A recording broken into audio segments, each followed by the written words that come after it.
पुराने वक्तों में किसी गांव में एक आदमी रहता था जिसने एक घोड़ा पाल रखा था। उस आदमी के 4 बेटे थे। बाप के लिए तो वो चारों ही लाडले थे, लेकिन थे वो अव्वल दर्जे के बेवकूफ। जब वो आदमी मर गया तो उसके बेटों ने आपस में मशवरा किया कि बाप तो दुनिया से चला गया, अब उस घोड़े को कौन पाले।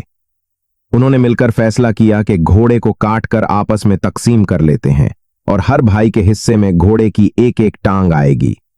लेकिन उनके लिए मुसीबत ये बनी कि घोड़े के बाकी जिस्म को कैसे बांटा जाए। वो घोड़े के पास खड़े यही हिसाब किताब लगा रहे थे कि उसी दौरान एक शख्स वहां से गुजरा। उसने उन चारों भाइयों से पूछा, भाइयों, आप में किस बात पर आपस में इख्तिलाफ है?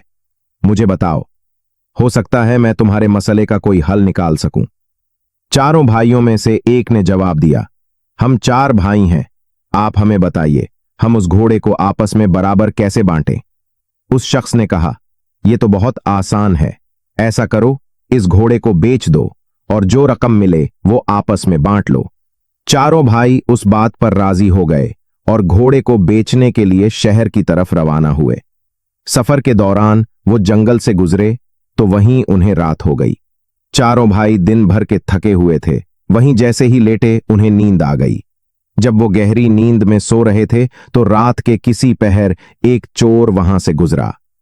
उसने देखा कि चारों आदमी बेखबर सो रहे हैं और जोर जोर से खराटे ले रहे हैं। चोर आहिस्ता से घोड़े की तरफ बढ़ा, घोड़े की रस्सी खोली और आहिस्ता से घोड़े को भगाकर वहां से चला गया। थोड़ी देर बाद एक भाई की आंख खुली तो उसने देखा कि घोड़ा वहां से गायब है। फौरन उसने दूसरे भाइयों को भी जगाया और बताया कि हमारा घोड़ा चोरी हो गया है। एक भाई ने अंगड़ाई लेते हुए कहा, सो जाओ, रमजान खान ले गया होगा, सुबह देख लेंगे। सुबह जब चारों भाइयों की आंख खुली तो वो रमजान खान को ढूंढने निकल पड़े।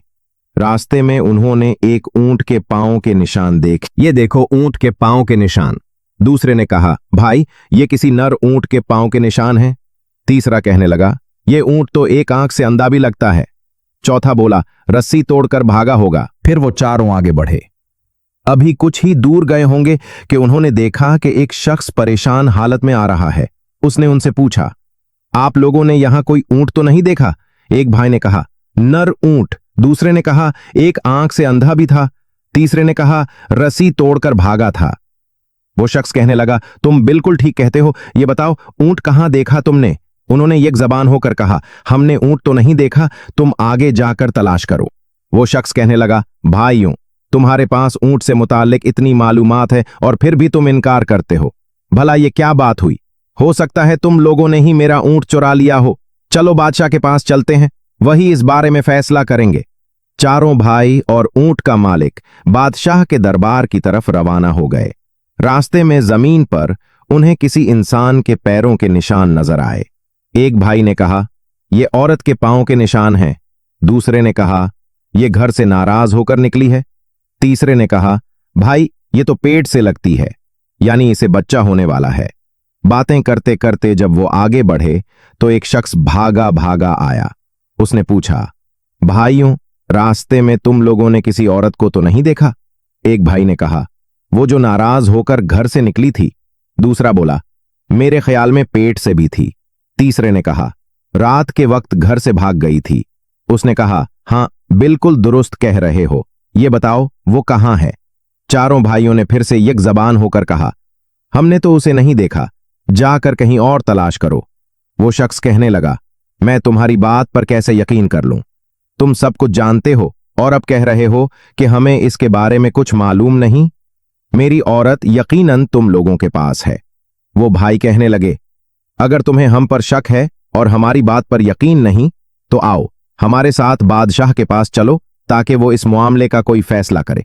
अब वो शख्स भी उनके साथ चल पड़। चलते चलते वो एक शहर में पहुंच गए। एक गली में उन्होंने एक शख्स से पूछा, ये रमजान खान का घर कहां है? उसने साथ वाले घर की तरफ इशारा किया। उसी वक्त एक घर से एक शख्स निकला और कहने लगा, रमजान खान में हूं, कहो क्या बात है? भाई कहने लगे, कल रात तुम हमारा घोड़ा ले गए थे, वो हमें वापस कर दो। रमजान खान कहने लगा, मैं अपने घर पर हूं, तुम लोग पागल हो, अहमक हो, भला मैं कैसे तुम्हारा घोड़ा ले गया? भाई कहने लगे, अगर तुम्हें इनकार है तो चलो बादशाह के पास। अब ये सब बादशाह के दरबार में पहुंच गए। बादशाह ने पूछा, तुम लोग यहां क्यों आए हो, क्या बात है? उन्होंने कहा, हम इंसाफ के लिए बादशाह के हुजूर पेश हुए हैं। फिर सब ने बादशाह को तमाम बातें बारी बारी बता दी। ऊंट के मालिक ने कहा, जनाब, उन लोगों ने पहले मेरे गुमशुदा ऊंट के मुताल्लिक तमाम बातें दुरुस्त बताएं और फिर कहते हैं कि हमने उसे नहीं देखा। ऊंट को चुराने वाले यकीनन यही लोग हैं, मुझे इंसाफ चाहिए। दूसरा शख्स कहने लगा, मेरी बीवी रात को घर से निकली है। उन लोगों ने उसके बारे में बिल्कुल सही मालूमात दी और साथ ही कहते हैं कि हमने उसे नहीं देखा। मेरी बीवी को अगवा करने वाले यही चारों हैं। बादशाह ने इन चारों भाइयों से पूछा, तुम लोग अपनी सफाई में क्या कहना चाहते हो? भाइयों ने जवाब दिया, हुजूर, रात को रमजान खान ने हमारा घोड़ा चोरी कर लिया। रमजान खान ने कहा, अलीजा, मुझे उसके मुताल्लिक बिल्कुल इल्म नहीं, ये लोग बिला वजह मुझे पकड़ लाए हैं। बादशाह ने फिर पूछा, जब रमजान खान घोड़ा चोरी करके ले जा रहा था तो तुम में से किसी ने उसे देखा? वो भाई कहने लगे, हुजूर, हम में से किसी ने उसे नहीं देखा। बादशाह ने गुस्से में कहा, जब तुमने उसे देखा ही नहीं तो इस पर झूठा इल्जाम क्यों लगाते हो? और जो दूसरे लोग तुम्हें चोरी और अगवा में मुल्जिम ठहरा रहे हैं, उसकी सफाई में तुम क्या कहना चाहते हो? चारों बेवकूफ भाइयों ने कहा, हुजूर, ये लोग हम पर तुहमत लगा रहे हैं। हम मुजरिम नहीं, दरअसल हम इल्म गैब जानते हैं। हमें सब कुछ उसी इल्म के जरिए मालूम होता है। बादशाह ने कहा, अगर ऐसा है तो मैं तुम्हारा इम्तिहान लूंगा। अगर तुमने सही तौर पर बता दिया तो मैं मान लूंगा कि तुम वाकई इल्म गैब रखते हो। बादशाह ने एक अनार मंगवाया और उसे संदूक में रखकर पूछा, बताओ, इसके अंदर क्या है? चारों भाई एक दूसरे का मुंह देखने लगे। बड़ा भाई बोला, कोई गोल गोल सी चीज है। दूसरा भाई बोला, इसके सर पर कोई छोटा ताज भी है। चौथे ने कहा, क्यों नहीं कहते कि संदूक में अनार है? बादशाह को यकीन हो गया कि ये भाई सच्चे हैं और इल्म गैब रखते हैं। इसने रमजान खान से कहा, इनका घोड़ा वापस करो या उसकी कीमत अदा करो, और बाकी लोगों से कहा, जाओ, तुम अपना ऊंट और बीवी खुद तलाश करो। भाइयों ने रमजान खान से घोड़े की कीमत वसूल की और शहर के बाजार से भीड़ बकरियां खरीद लीं। वो निहायत फख्र के साथ अपने गांव की तरफ वापस रवाना हुए। रास्ते में एक घना जंगल आया, जहां दरख्तों का साया और ठंडी हवा उन्हें नींद की तरफ खींचने लगी। वो सब थके हुए थे, इसलिए एक बड़े दरख्त के नीचे लेटकर सो गए। कुछ देर बाद एक भाई की आंख खुली तो उसने चूंक कर देखा कि बकरी का एक बच्चा दरख्त पर चढ़ा हुआ है और भेड़ें अपने मुंह हिलाती हुई एक दूसरे के साथ जैसे मशवरा कर रही हों। वो फौरन अपने भाइयों को जगाने लगा और घबरा कर बोला, उठो उठो, बकरियां डंडे तोड़ रही हैं और भेड़ें हमें मारने का मंसूबा बना रही हैं। बाकी भाई हड़बड़ाकर उठ बैठे और बगैर कुछ सोचे समझे वहां से भाग निकले। वो भेड़ बकरियां वहीं छोड़ गए। दौड़ते दौड़ते एक भेड़ पीछे पीछे आने लगी। एक भाई ने पीछे मुड़कर देखा, पत्थर उठाया और उस पर दे मारा। एक को तो मार दिया, बाकी बचाओ अपनी जान। फिर वो काफी दूर जाकर रुके। जब उनकी सांसें बहाल हुईं तो एक ने कहा, जरा गिनती करो, हम सब हैं भी या नहीं? एक भाई ने गिनती शुरू की, 1, 2, 3। अरे, चौथा कहां गया? वो हर बार दूसरे 3 भाइयों को गिनते और खुद को भूल जाते। बारी बारी सबने गिनती की और सबको यही लगा कि उनका एक भाई गुम हो गया है। इतने में एक घड़सवार वहां से गुजर रहा था। इसने उनकी बातें सुने, मुस्कुराया और कहा, अगर मैं तुम्हारी गिनती मुकम्मल कर दूं तो मुझे क्या इनाम मिलेगा? भाइयों ने जवाब दिया, हम तुम्हारे गुलाम बन जाएंगे। घड़सवार ने एक एक का हाथ पकड़कर गिनती की, 1, 2, 3, 4। भाई हैरान रह गए और खुश होकर बोले, वाह, वाकई तुम अक्लमंद हो, हम अब तुम्हारे गुलाम हैं। घड़सवार उन्हें अपने घर ले आया और सबको अलग अलग काम सौंप दिए। एक को कहा, तुम मेरी मां की खिदमत करो, ख्याल रखना इस पर मक्खी भी न बैठे। दूसरे को हुक्म दिया कि बैलों को खिलाओ। तीसरे को फसल की कटाई का काम दिया और चौथे को भेड़ बकरियों की निगरानी सौंपी। जिस भाई को मां की खिदमत दी गई थी वो मक्खी उड़ाने के लिए एक डंडा लेकर बैठ गया।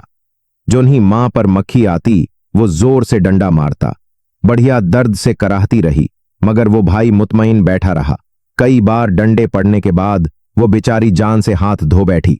जब वो बिल्कुल खामोश हो गई तो भाई ने सोचा वो सो रही है और उस पर चादर डालकर एक तरफ जा बैठा। बैलों वाले भाई ने सोचा कि जानवरों को खिलाना बहुत मुश्किल काम है, इसलिए इसने बैलों को ज़बह करके उनके सर भूसे में दफन कर दिए ताकि वो खुद ब खुद खाते रहें। फसल वाले भाई ने सोचा कि गेहूं की कटाई और सफाई बहुत लंबा काम है। इसने जल्दी काम निपटाने के लिए फसल को ही आग लगा दी ताकि गेहूं पहले से भने हुए हों। चौथे भाई ने जब भेड़ बकरियों को खाने की तरफ देखा तो उस दौरान कुछ भूखे कुत्ते वहां आ गए। वो समझा कि शायद गांव के लोगों ने कुत्तों को कुछ खाने को नहीं दिया, इसलिए वो भेड़ें खाने लगे। भाई ने उन्हें रोकने के बजाय कहा, चलो खैर है, अल्लाह की रजा। जब घड़सवार वापस आया तो सबसे पहले मां के कमरे में गया। देखा कि वो चादर तले खामोश पड़ी है। जब चादर हटाई तो उसका चेहरा खून में लथपथ था। वो गम से रो पड़ा। फिर वो बैलों के पास गया और देखा कि उनके कटे हुए सर भूसे में दबे हैं। गुस्सा और बढ़ा। फसल की तरफ गया तो सिर्फ राख मिली। भेड़ बकरियां भी गायब थीं। चारों भाइयों की बेवकूफियां देखकर वो सर पकड़कर बैठ गया, मगर फिर दिल पर काबू पाया और कहा, खैर तुम लोग हो ही नादान, माफ करता। उसने उन्हें हुक्म दिया, जाओ कब्रिस्तान और एक ऐसी कब्र खोदो जो कान के बराबर गहरी हो। कब्रिस्तान रवाना हुए और वहां पहुंचकर एक ने बिलचा मारा। दूसरे भाई ने अपना कान वहां रख दिया और कहने लगा, यह कब्र तो कान से बड़ी हो गई है। उन्होंने सोचा कि घड़सवार पहले ही उनसे नाराज है और अगर कब्र बड़ी बन गई तो वो और भी ज्यादा बिगड़ जाएगा। चुनांचे उन्होंने कब्र को वहीं छोड़ा और ये सोचकर घर वापस आ गए कि कब्र बन चुकी है।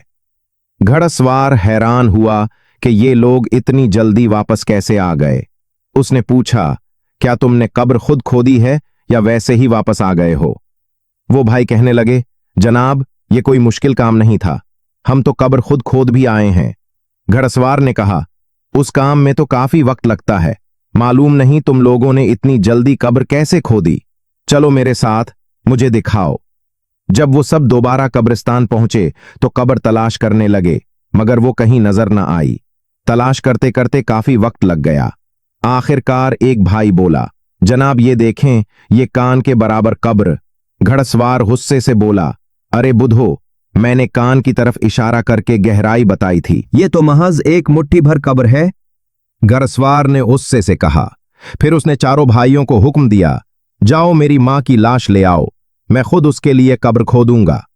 चारों भाई फौरन रवाना हुए और मुर्दा बुढ़िया को चारपाई पर रखकर दौड़ते हुए कब्रिस्तान की तरफ चल दिए। लेकिन रास्ते में कहीं वो बुढ़िया चारपाई से गिर गई और उन बेअक्लों को खबर तक न हुई। जब कब्रिस्तान पहुंचकर उन्होंने चारपाई रखी तो एक दूसरे का मुंह तिकने लगे। घड़सवार ने गुस्से से पूछा, मेरी मां कहां है? उन्होंने बौखलाकर जवाब दिया, जनाब हम लाश लेकर ही तो आ रहे थे, लेकिन वो रास्ते में कहीं भाग गई। अब हम यहां पहुंचे हैं और देखा कि चारपाई खाली है। घड़सवार का माथा ठनका। ये कैसे मुमकिन है कि एक मुर्दा भाग जाए? फिर वो गुस्से से बोला, जाकर मेरी मां को जिस तरह भी हो तलाश करके लाओ, वरना उसकी जगह तुम चारों को यहां दफन कर दूंगा। चारों भाई फौरन दोबारा तलाश में निकले।